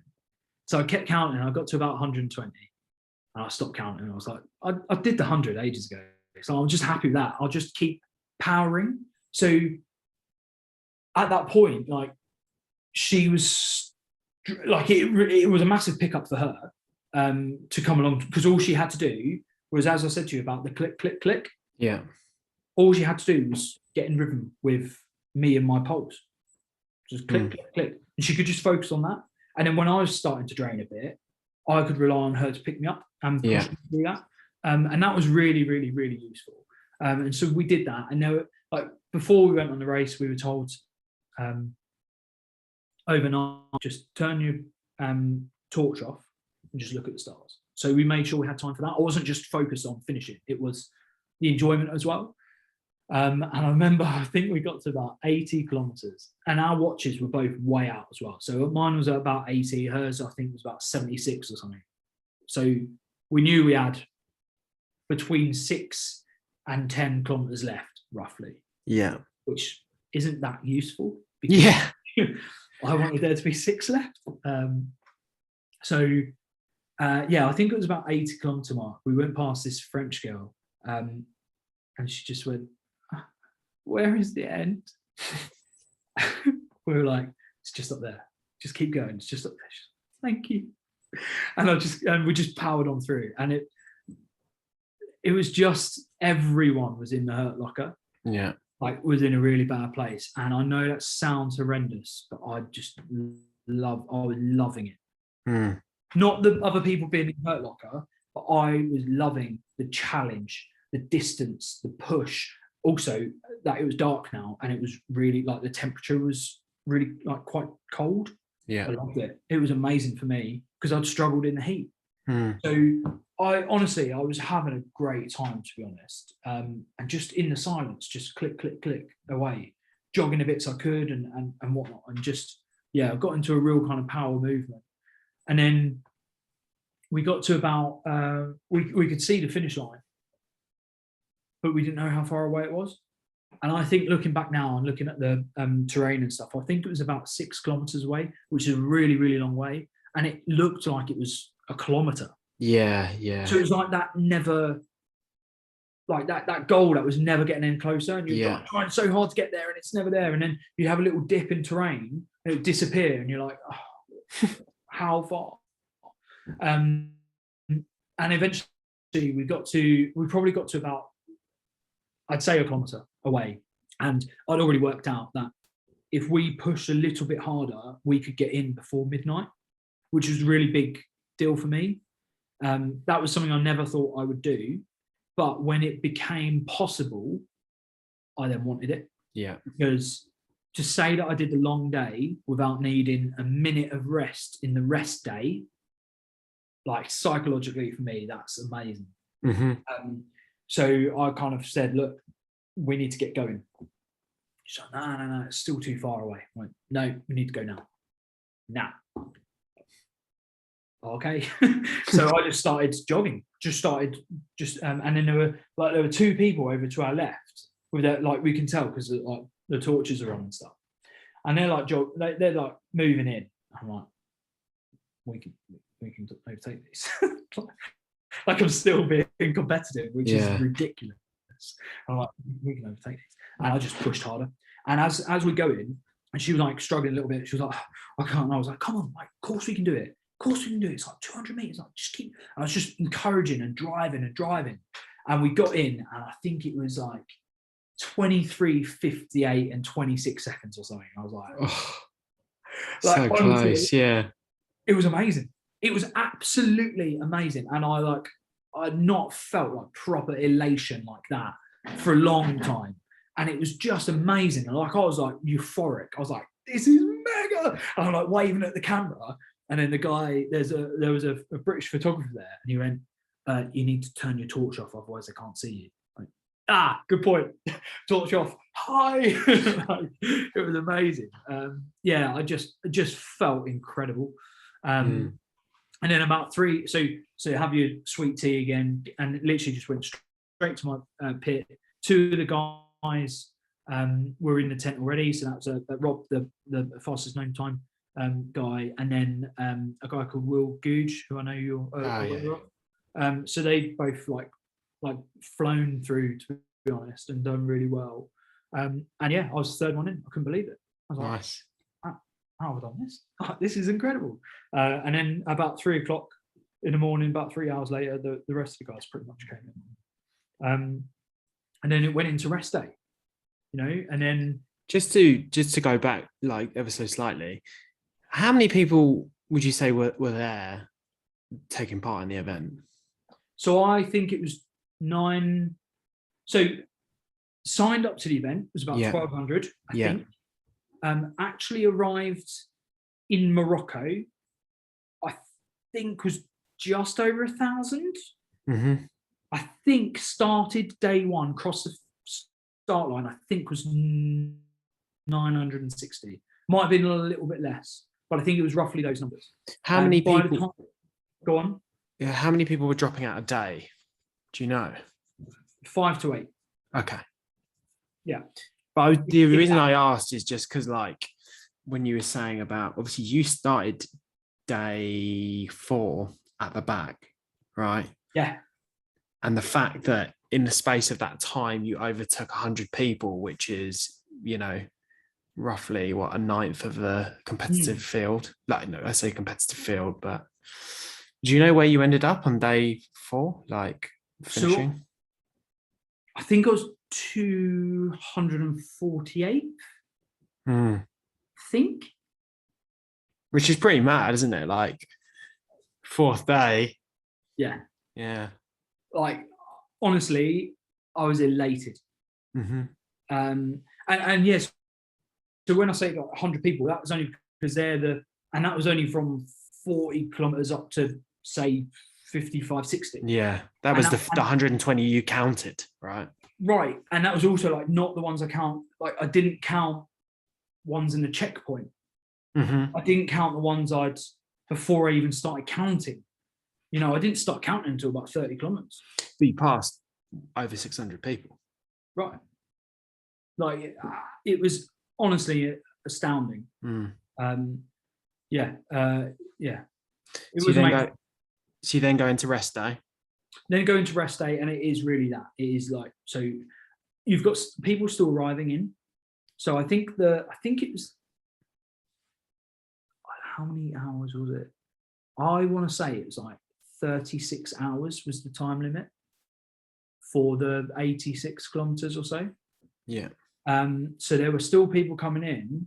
I want to say like 3 o'clock the next afternoon. So the rest day in the afternoon, I think people were still arriving at like 3 o'clock. And you got in before midnight? I got in before midnight, and there were people still arriving like 15 hours later. That's crazy. Now, just a bit of a word on like those people that were doing that. The mental resilience to keep going for that long, I mean, I don't think I've got. Yes, I pushed to get in before midnight, but I don't think I could have kept going overnight and that far. Like, that is just insane. I say I haven't got it. I probably do, but I just think that those people are a special type of person that can keep going for that long. When you know that you're not an athlete in that sense, you know, I thought they were amazing. I think that, you know, building on that point, it's the same thing with marathons, right? It's really like, it's a great athletic feat to see people run 2:10 marathons and stuff. But it's the people that do a marathon in 8 hours that I'm like, fair play, because that is like, you suffer. Yeah. For a long time as well. Like, and that's the one thing about the MDS is that, okay, you can go and complete like one of the stages really, really quickly. Great, well done. Like, you're an immense athlete. That's great that you're that quick at running.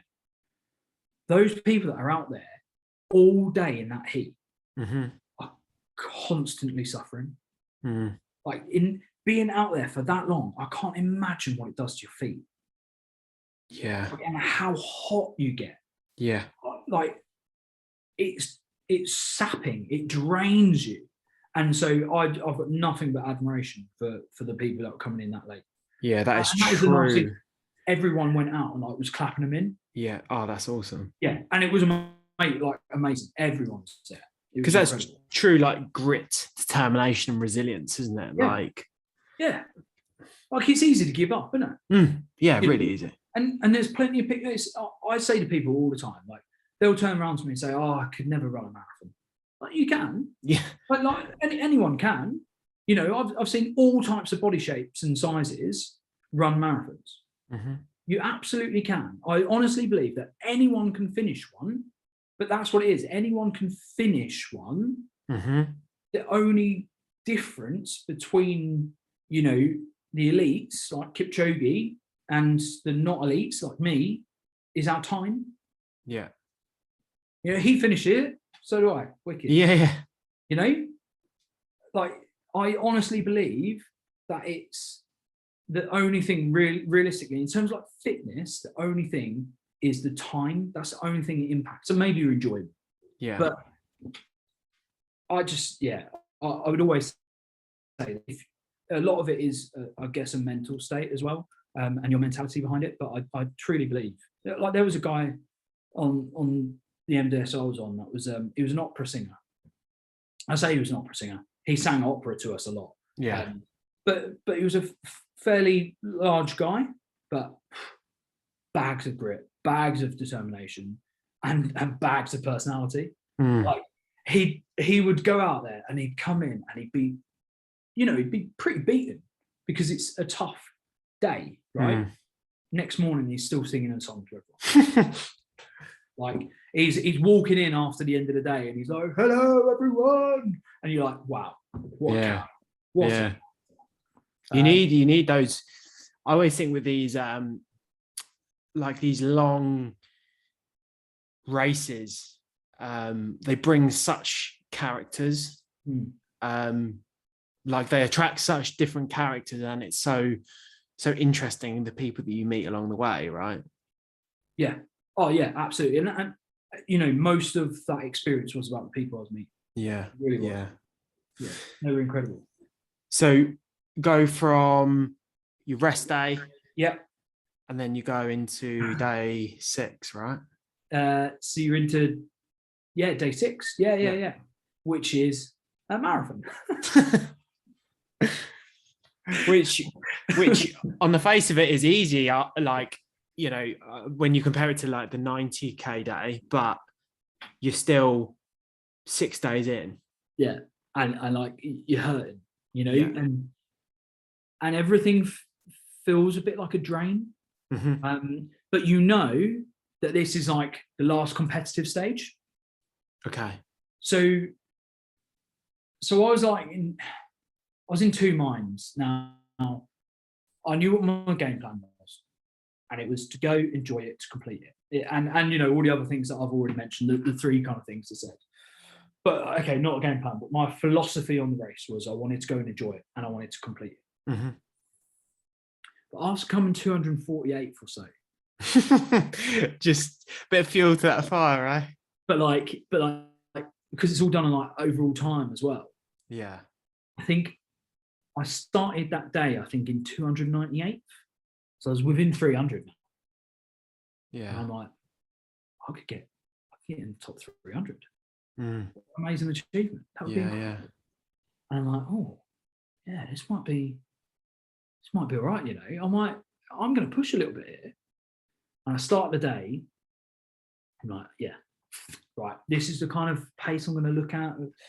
And I was chatting to someone else, and they went, but you've done so well as it is by just going your pace. So why don't you just go your pace and then see if other people drop off?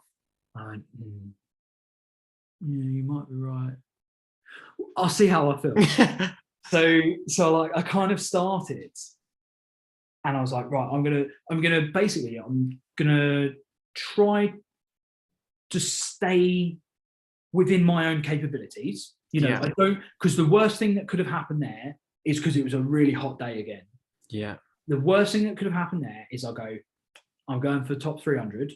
I go and I go too hard. I go too fast. Yeah. First 20 and then I end up not being able to go any further, and then I get pulled into the race. Right? So that's like in my head, but also I'm like, oh, top 300. So it's exceptionally hard to go. So I basically went out and said, right, I am going to go at my steady pace, but I'm going to try to make sure I stick to running, and my legs were really tired by this point. I'm like, but I'm going to try to continue running the downhills, and I'm going to try and continue like jogging on the flats, and I'll walk where I need to, etc., etc. And everyone was just like rapid. They were really quick on that day, like for what I felt I could do. And I just went, 300's gone. Yeah. But you know what? It's fine. It's fine. Because I didn't want it in the first place. It wasn't something I aimed for in the first place. The aim was to finish. Yeah, it was just a nice little, maybe. Right. Yeah. And I was like, and there's still a little bit of me like nagging, going, you can do this, you can do this. Angel and the devil on the shoulder, right? Yeah, definitely. And you know, but so I tried to go as kind of not as hard as I could, but I tried to go at a really good steady pace. Yeah. And I was running probably a lot more than I had done the entire week, to be honest, or at least a lot quicker. And I just felt it in my legs a lot. I just felt really, really tired. Not like that it was nagging me and I was like, oh, I'm going to give up. But I was like, do you know what? I'm happy to walk this bit. And I was kind of going more into that kind of interval style of I'll run this and then I'll slow down a bit, which I absolutely can't stand because it just doesn't work for me. Like I try to maintain momentum, maintain the energy, because a change in momentum, a change in speed, it takes more energy than to maintain it. So I kind of fell into that with the person I was running with at the time. And then we got to, I think we got to like the last 5K, I think it was. I was like, right, last 5K. Running it, right? It's the last 5K of the marathon is up. Have you got any other choice? And they went, oh, it's a bit far. It's a bit far. I was like, we've already run 240 kilometers. Don't worry about it. Like, it's only 5. It's a park run. It's fine. Let's just jog. Let's just go. And then it was, I didn't want to let them down and like leave them behind sort of thing. So I was like, oh, like, come on, let's keep going. And then, but I really, really wanted to keep jogging. I knew I could keep jogging to the end. But, you know, you stick by whoever you're kind of with at the time. I didn't want to drop them off and just like cut them loose sort of thing and just keep plowing, because I almost knew that the 300 was gone anyway. But I tell you what, when it got to within 600 meters or so, and there were like 5 people in front of me, I was like, right, I'm going. And I went as fast as I possibly could at that time. And I pretty much ran the entire way in. And people were like, how have you just done that? Like, You've just done that. I went, yeah, because I wanted to get in there, and I literally crossed the finish line. That was hard, but just elated because that's at that point you get your medal from Patrick. Oh, okay, yeah. Patrick puts your medal over the top, and I'm like, and he gives everyone a hug, but he didn't give me a hug because he was concentrating on the next person. I was like, didn't get him a hug, like from this French race director, who I've never met before. I said hello to him before, but yeah, so.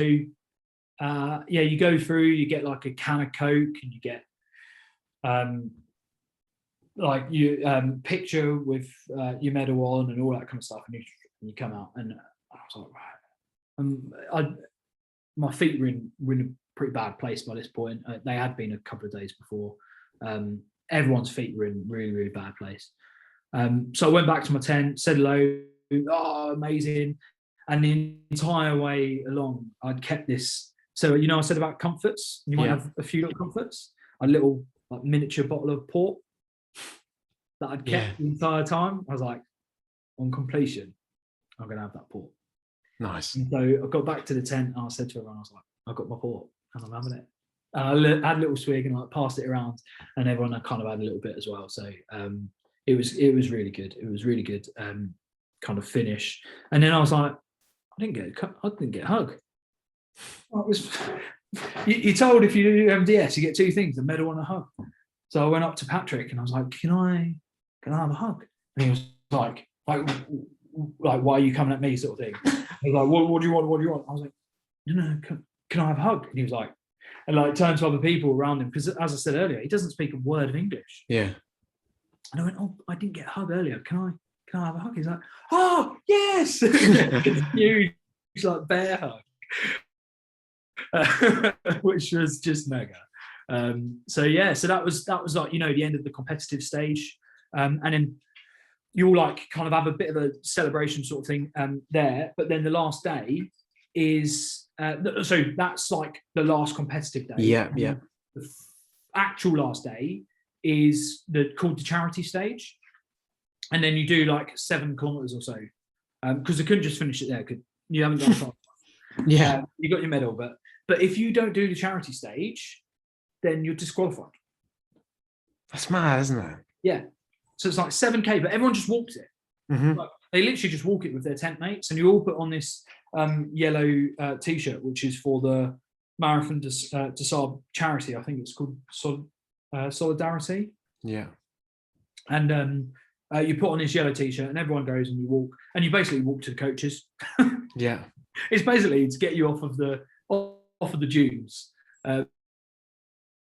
into the coaches. So we all walked together as a tent, ran down a few dunes here and there, and just kind of enjoyed each other's company, and we're chatting and saying about this, that, and the other. This happened to me, and I saw this or whatever, and that was another 7K, and then that's it complete, and you go through. There's still time in it, which I find really weird. Yeah. Really, really weird. But so then you go through, and then you just literally in this like town place. I have no idea where the different places were because just being in the desert, and then I don't know. I just get a coach. Bust in, bust out, right? Yeah, and then you get another lunch bag. Yeah. With dates and tuna. Yeah. And you have a little kip or whatever, and a few people go off and like get a taxi instead because they want to go quicker or whatever. But I didn't have the cash to do it. I just wouldn't I just got on a bus, long bus journey, about 6 hours, and then that brings you into your hotel. So we were then in a British hotel. That night, bars open, get your drinks, have your food and all that kind of jazz, a bit of a presentation and stuff. It might have been the second night actually. So you get 2 nights in a hotel. Yeah. And it might have been the second night actually. We had the presentation, but on the first night, so I've done something before at work called Paper Plate Awards. I don't know if you've ever heard of them. No. What? Only. Yeah. So essentially, it's like a cheap prize, right? Yeah. And it's just you essentially you write you come up with. So normally it would happen like say a rugby tour or something like that. And I think you probably, if you've been on tour, you haven't. If you've been like a kangaroo court, you'll get like, this person wins like chief jester or whatever, you know. I don't know.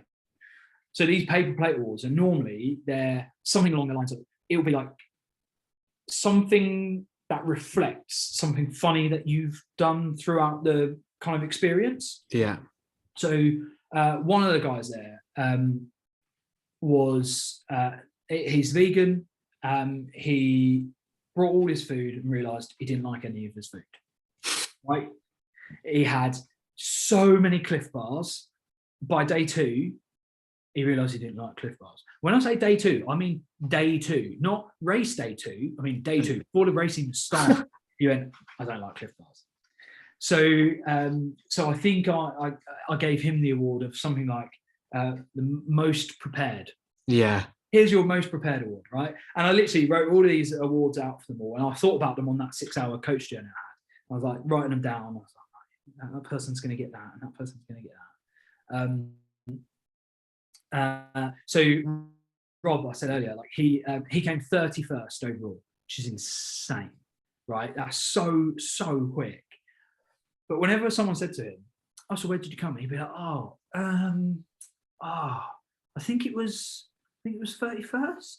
I'm like, you know full well. Yeah.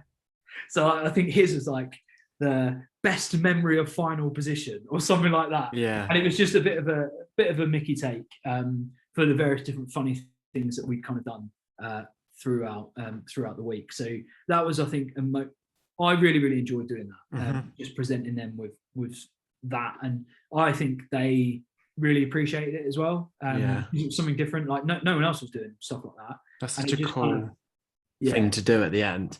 I loved it. And like, got a little handshake with them, giving them this little like certificate. It was just really cool. And then we spent like the rest of the next couple of days, you know, exploring the local area a little bit, and then that was it. The adventure was over. Back to work. So, where did you end up coming? So I'm not like Rob. I think I was something like 312th, maybe. So close. So close. But I mean, you know, for someone who is quote unquote not a runner, and is a rugby player, that's, I mean, you top third basically. Yeah. It's, I think, just about. Yeah. That's, you know, amazing. It was amazing to complete it, let alone come top third, right? Do you know what? It's amazing to have enjoyed it. Yeah. And the thing that I find so fascinating is that because I obviously know before this, when we've talked about the experience, that you had such a good day on that 90k day. Yeah. And just to have come into your own there, right? Because if I was, you know, approaching that, right, the first 3 days are tough, but until I'd completed that 90k day, I think you always would probably have an element of doubt in your mind about whether this is possible, right? Because those 3 days are hard, but the fact you've then got that day and you've got the possibility, and probably you might have even known that some people come in up to 3 p.m. the next day, right? Yeah. I mean that's the thing. Like I think I did that day in, I want to say it was 15 hours and 38 or something like that. Yeah. And when I'd been kind of working out my paces before, I was kind of working out going, I think if I do it in 18 to 20 hours, I'll be happy. Mm-hmm. So to come in like before midnight, and honestly, I think when I look back on it a little bit, there's of course going to be rose-tinted glasses about the whole experience. You know, I was in a really bad place for a lot of that race. I found it really hard at times, and yet I'll turn around to like my neighbours or you know, whoever, and Emma always tells me off for it. She's like, stop telling people it was easy. It wasn't. It really wasn't. But I think because I was so elated on that day to come in before midnight, it's kind of tainted all of my memory of it. Like I just think of it as being this amazing thing. You know, it's like amazing. I came in like before midnight. It was incredible. Yeah. But yeah, I think you're right. Like that day for me, it made me want to do more days like it. I think, yeah, I guess as well, it's that element of when you build, and I always say this to people, you always think things are going to be really tough, and then you do them, and then you're like, oh, that actually wasn't as hard as I thought, right? So I guess probably for a lot of us, we probably build these things up in our head as being tougher than they are, and then when we complete them, we're like, oh wow, that actually wasn't that hard. So maybe it makes you think, well, how much more have I got in the tank? Yeah, what else can I do? Yeah. And I definitely think there's an element of we maybe think stuff is going to be really hard and maybe I can't do it, but when you do it, you go, I think we always look back and we think it was easier than it was because we did it, because we completed it. Well, it can't be that hard because I'm in one piece, I completed it. So what can I do that's harder, right? Whereas I look back and now like I have a bit of reflection on it because I've written an article on this as well for my core, and I reflect and I've spoken all about the good parts and the brilliant parts, and I forget that there were times in there where I was literally telling myself left, right, Yeah. because I was in such a dark place. And there were times when I was like on that snowstorm, definitely not snow, sandstorm day. I was in a really bad place at times, like really, really bad place mentally. And the thing, and once again, for me, like one of my techniques is always to break the race down. So where I said on the long day, it was like I'd made it into an 80-meter race. Yeah. Like on that day, I made it into however far the next spray painted purple bit was. Yeah. And that was the thing that kept me going. But even on the long day, I said about all these people I've spoken and talked to, there was a period where I went through this, what do you call it, like wadi, so, you know, like just a dry, like waterbed type bed. I couldn't see anyone for about an hour, just on my own. Yeah. Just going through like thorny trees and everything. And I was like, am I ever going to get out of here? Like honestly, it was horrible. But the good parts will always bring it back up and will always make me think, what an amazing experience. Yeah. Because I got through it all. Wasn't that bad, was it? Yeah. Would you say that experience as a whole has, I don't want to say changed you, but have you used that experience in day-to-day life now? You know, what is it, a nice tick box, or does it, you know? So it's definitely a tick box for me in the sense of I've done that. I don't need to do it again. So loads of people have said to me like, oh, would you do it again? No, I don't need to do MDS again. It's done. Yeah. But it certainly makes me want to do more. Certainly makes me want to push harder, to do more. So, for instance, I've signed up to do Race to the Stones next year. So that's 100K in a day. I've done 86 now, so I can do 100, right? Yeah. You know? I wouldn't say I've used it in like my day-to-day as such. But it's almost like I know what I can do. Like I know like I can get through. Like you know, if it's particularly tough, if it's whatever, like I'll be all right. You know? Yeah. And I always think that there's been a few things recently where I've been like particularly like when it's physical or something like that. Well, I ran 86K in a day. Yeah. That's a bit right. Yeah. You know, it almost gives you like a bit of confidence, maybe too much. But it almost gives you that kind of, yeah, I'll be good. And it was also like just the ability to talk to other people, I think there's a lot will come from that. Like I've never really struggled with talking to other people. Like, you know that. But it definitely means like I can approach people and say hello, because I did it in a desert full of just weird and wonderful people. That, just as we were out on a walk in the desert. Running in the desert. I'm like, oh, hi, how are you doing? You're all right. And I think it does help in that sense. But I think the challenge part of it is the bit where I just feel like until I find the next thing that I feel like I can't do, I can do it. Yeah. I've always found that going through the experiences of tough things physically has helped me mentally, like be more resilient. And when I've faced challenges that aren't necessarily physical, but just being out of my comfort zone, I always have the reflections of things that I've done that have been physically difficult and pushed me out of my comfort zone to guide me, in the sense that I didn't think that was possible, and yet I did it. So maybe actually if I changed my mindset and approach things with that kind of mindset, it'll take me a lot further. I definitely think you're right there, because I don't think that there's not many ways to test your mentality or to test your ability to cope with stressful situations other than physical, because the time you're going to get there is when it's real, right? Like mentally, if it's like something that's affecting you mentally, when you get there, you need it right there, like at that time. And it's because it's like a real life thing. I would find it hard to test yourself mentally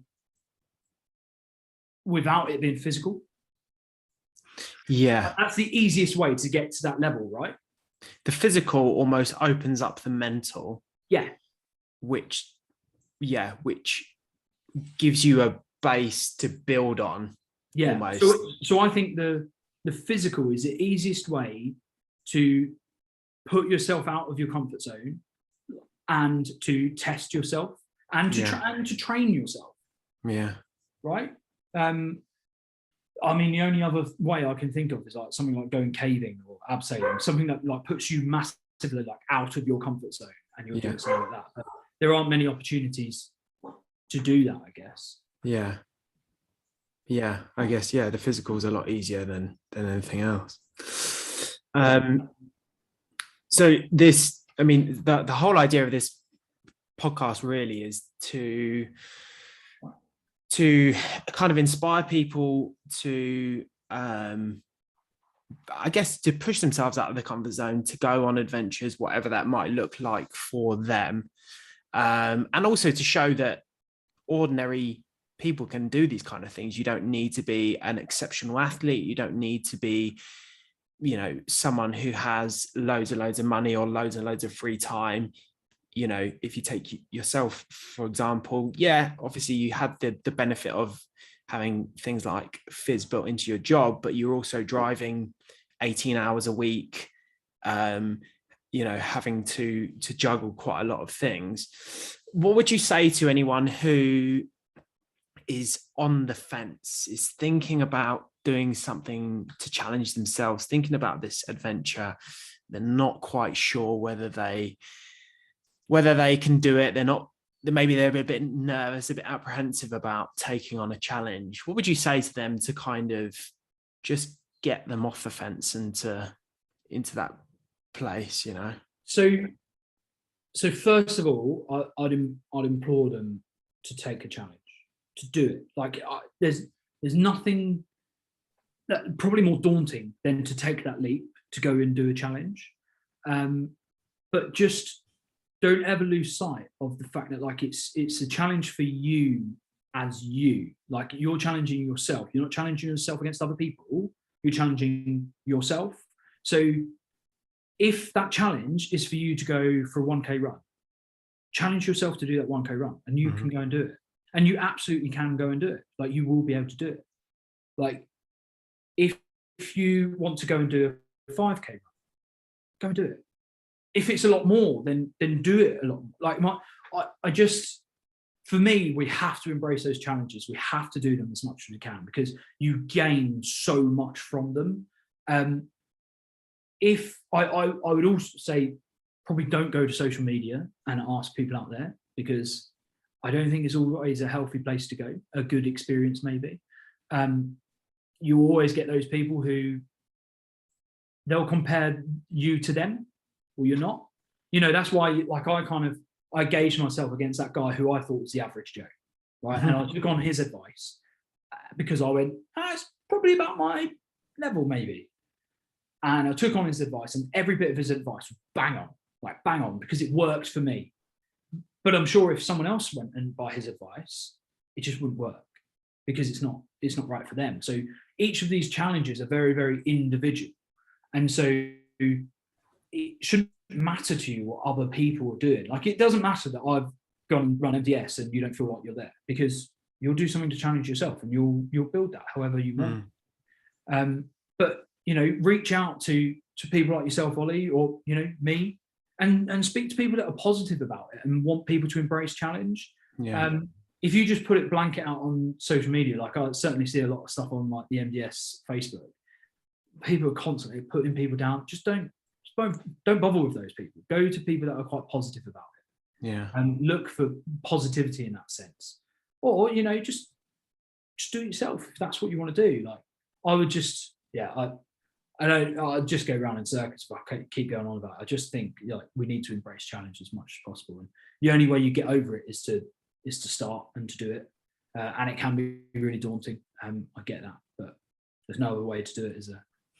First step's always the hardest, mate. Absolutely. Well, thank you very much for your time. If people were wanting to obviously reach out and talk to you about your experiences or anything like that, how would they find you? What's the best way of getting in contact? Good question. Probably Twitter. Okay. Probably Twitter. I think so. I'm Nathan Moorey on Twitter. I think my Instagram's open now. Okay. Moorey on that. Okay. So yeah, they could reach out there if they want to, or probably through yourself or through Strava or something like that. Yeah. Because I think I'm still on your group on there. Yeah. Cool. Thank you very much for your time, mate.